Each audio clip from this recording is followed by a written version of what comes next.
Good morning to all 0 of you. I said that because this is my first video and I don't have any subscribers. Yet.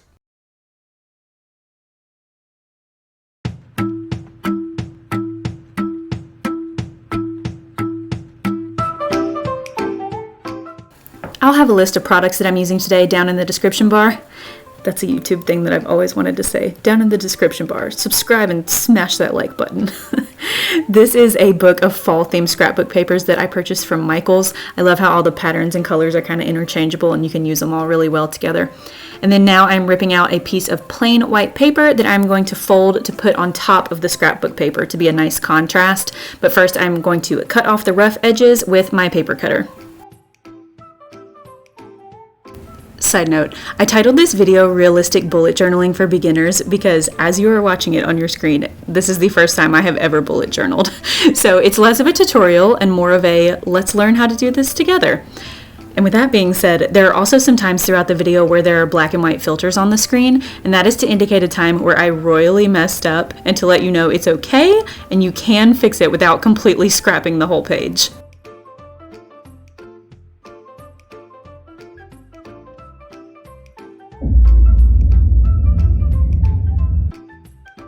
I'm freehanding these shapes to go on the cover page of my journal, and looking back, something that I would do differently is trace these shapes on the back of the paper. That way, if I cut them out and I miss any of those lines that I drew, it doesn't matter because it's not on the pattern part that's going to be facing forward.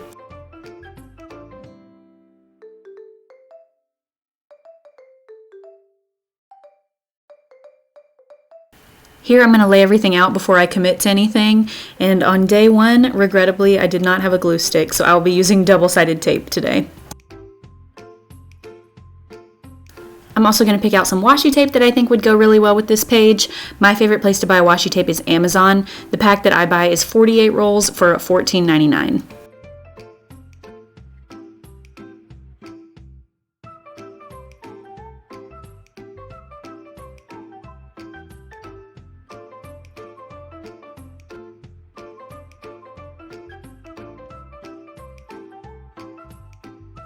Here comes that first black and white filter I was telling you about. I did such a good job getting all of the scrapbook paper and washi tape put on the card, but then I did not do an outline on the front. I didn't use a pencil outline. I just went straight in with my marker and it did not look very good. So I'm just going to rip up the white part, put a new card on there, and learn this time to do a pencil outline first. So that is why I'm putting painter's tape on there. I'm putting it on there very, very lightly so it's not going to rip anything else up. And I'm going to do my outline in pencil this time and then just erase the marks afterwards.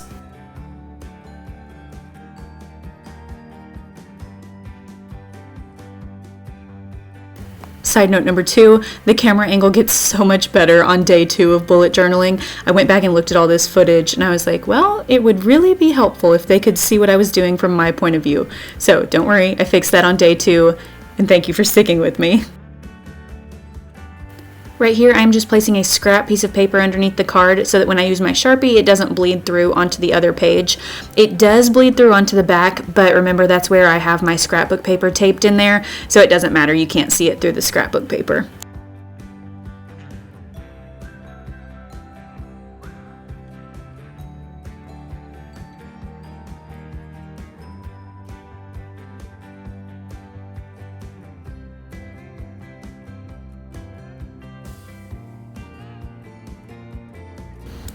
After erasing all the pencil marks that I made, I'm going to go back in with a fine liner in the color black and draw some flowers and greenery.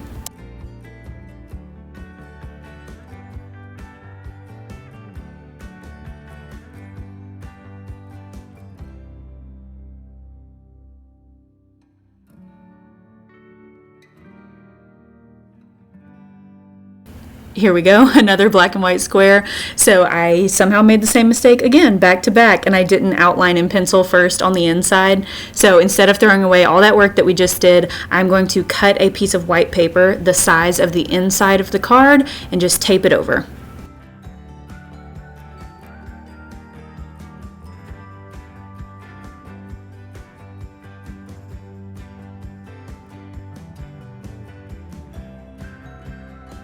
I really wanted to treat this first page as the scrapbook introduction page to set the tone for the whole journal, so I decided to choose one of my favorite Oscar Wilde quotes, and it says, "I never travel without my diary.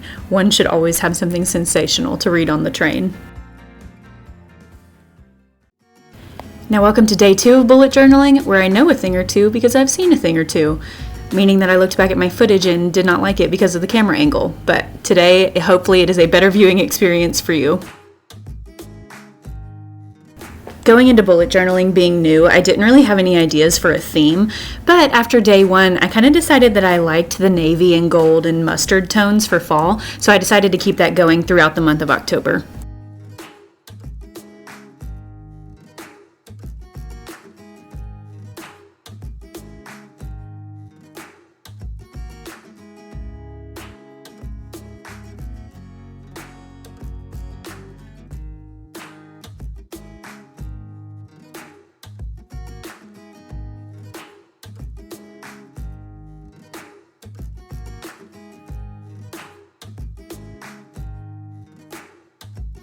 I'm about to do some hand lettering up here at the top.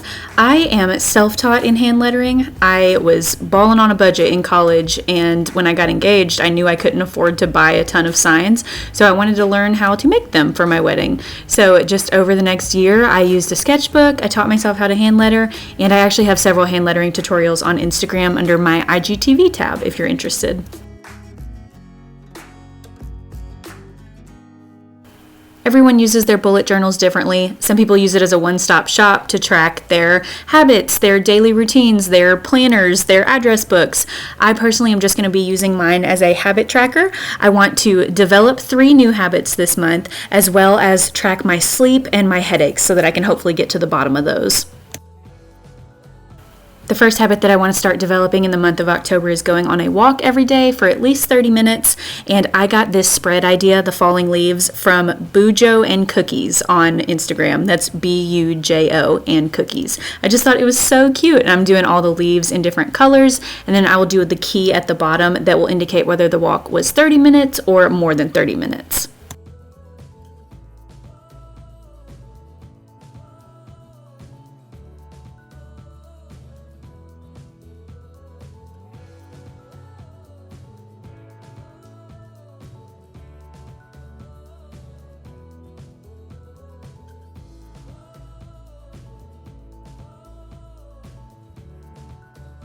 Now I'm just putting a number next to every leaf, one for each day of the month, 1 through 31. On to the next page. This one is going to be dedicated to developing the habit of drinking enough water. I want to refill my reusable water bottle at least 3 times every day.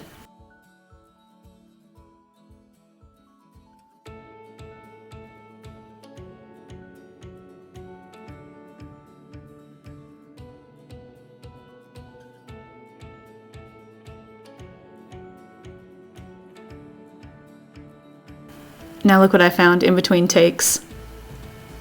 Nice.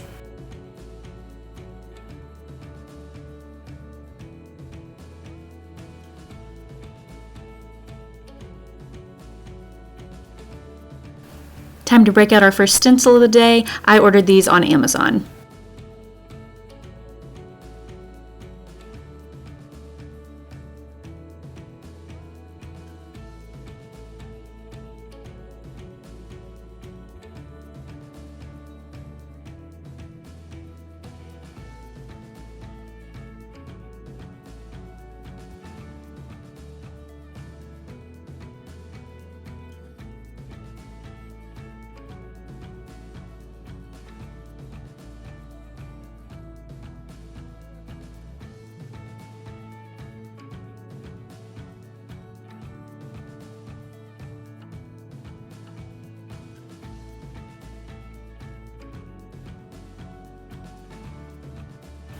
I'm breaking out the stencils again to do this next page. This one actually ended up being my favorite, and it is my tracker to make sure I do my quiet time and my devotional every day.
On to the next page. This is going to be my gratitude log. I find that I just generally have a better outlook on my days when I am actively looking for the good things that happen, so that is the place to write those things down.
And lastly, moving on to my sleep and headache tracker page.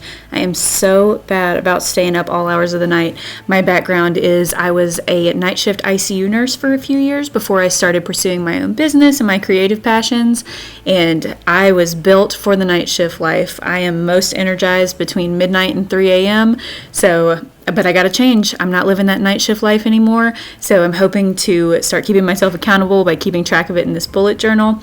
And then my headaches honestly probably go hand in hand now that I'm hearing myself say it out loud. I'm not getting enough sleep, my head will hurt the next day, so I just want to keep track of both of these things and just overall be healthier. Instead of drawing 31 individual clouds for the sleep page, I decided to draw a diagonal line, and that way I can fit 2 days on each cloud.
There we go. That is my first month of realistic bullet journaling. I decided to start small in the hopes that way I won't burn out, that I'll actually stick with it, and that I'll look forward to being able to add more habits on next month. So I hope that was helpful for you, and I wanted to use my YouTube lingo just one more time. Like and subscribe for more, please.